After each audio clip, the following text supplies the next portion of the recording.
there will be our orientation classes. I'm very much influenced by you because I attend many orientation classes, but no one is telling till now teacher should be master. This is the new thought for me, and I'm more inspired on these two words, should be master.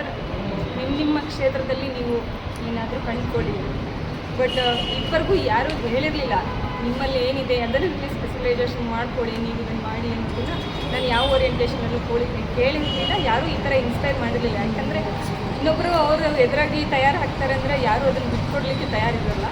So I am very much happy about that. And slow ಲರ್ನರ್ಸ್ನ ಹೇಗೆ find out ಮಾಡೋದು, even I work on that.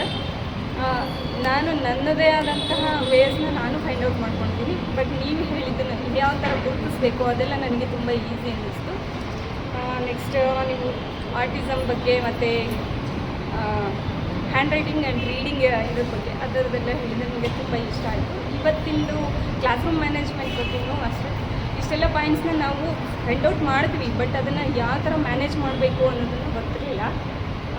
ಕೆಲವನ್ನ ನಾವು ಓನಾಗಿ solutions ಕಂಡುಕೊಂಡಿರ್ತೀವಿ, but ಯಾವ ಥರ ಹೋಗಬೇಕು ಅನ್ನೋದನ್ನು find out ಮಾಡಿ ನನಗೆ ತುಂಬ ಇಷ್ಟ ಆಯಿತು. ಮತ್ತು ಆ್ಯಸ್ ಯೂಶ್ವಲ್ ಇವರ ಆ್ಯಕ್ಟಿವಿಟೀಸ್, ಚಿಕ್ಕ ಮಕ್ಕಳಿಗೆ ಯಾವ ಥರ ಆ್ಯಕ್ಟಿವಿಟೀಸ್ ಮಾಡಬೇಕು, ಅದರಲ್ಲಿ ನಾವು ಯಾವ ಥರ ಆ್ಯಕ್ಟಿವ್ ಆಗಿರಬೇಕು, ಅದೆಲ್ಲ ನನಗೆ ತುಂಬ ಇಷ್ಟ. Thank you.